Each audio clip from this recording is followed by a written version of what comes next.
સો hi friends, કેમ છો બધા? મજામાં? So welcome to weight loss recipe number 10.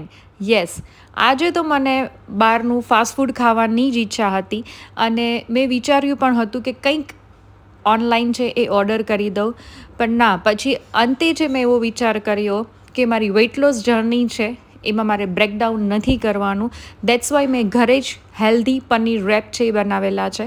તો ફર્સ્ટ ઓફ ઓલ 1 કપ દહીં લીધેલું છે. તેની અંદર છે એ 1 ચમચી લાલ મરચું પાવડર, 1 ચમચી ધાણા જીરું પાવડર, સોલ્ટ ટુ ટેસ્ટ અને કસૂરી મેથી છે ડ્રાય, તેને હું આ સ્ટેજે એડ કરી અને હાફ ટીસ્પૂન છે એ મેં ગરમ મસાલો છે એ એડ કરેલો છે અને તેને પ્રોપર રીતે છે મિક્સ કરી દઈ છે. આ આપણે પનીરનું છે એ મેડિનેશન તૈયાર કરી છે, બિકોઝ પનીર છે એ બ્લેન્ક હોય છે, એમાં કોઈ પણ જાતનું ટેસ્ટ છે એ હોતો નથી.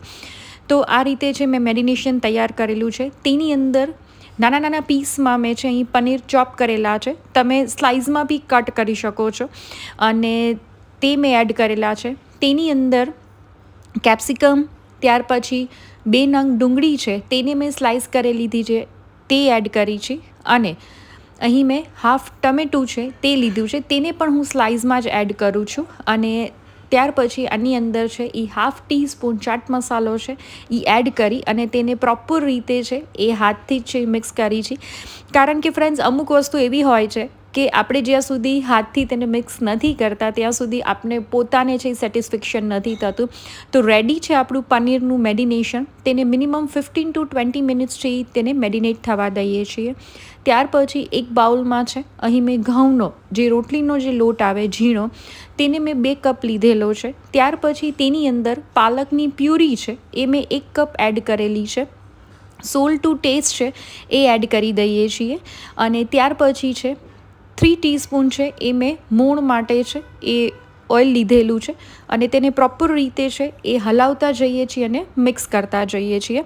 આપણે લોટ છે એ રોટલીના લોટની જેમ ઢીલો જ છે એ રાખવાનો છે, તમે જોઈ શકો છો, અને પાલકની પ્યુરી એડ કરેલી છે એટલે લોટ છે એકદમ સોફ્ટ જ બંધાશે.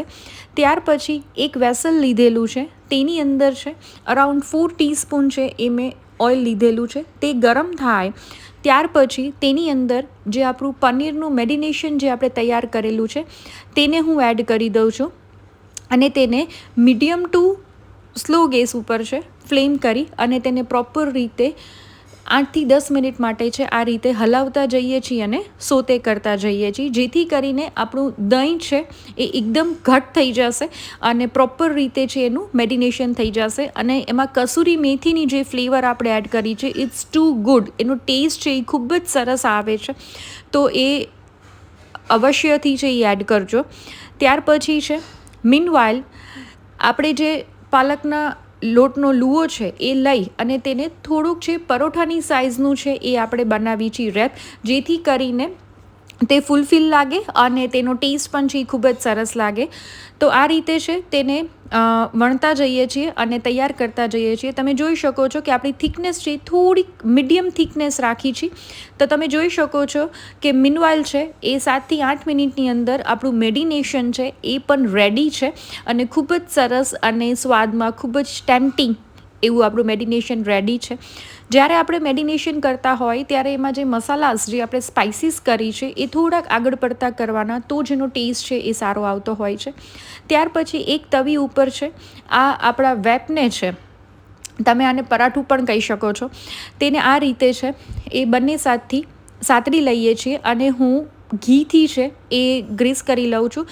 અને ફ્રેન્ડ્સ, હું વેઇટ લોસ જર્નીમાં પણ ઘી છે એ પૂરતા પ્રમાણમાં જ છે એ એડ કરું છું, જેથી કરીને છે એ આપણા બોડીને છે એ બટ ઓબ્વિયસ છે એ બેનિફિશિયલ જ છે. આપણે તેલનો ઉપયોગ છે એ આપણે નથી કરતા, પણ તમે ઘી છે એ ઓછી માત્રામાં છે એ લઈ શકો છો.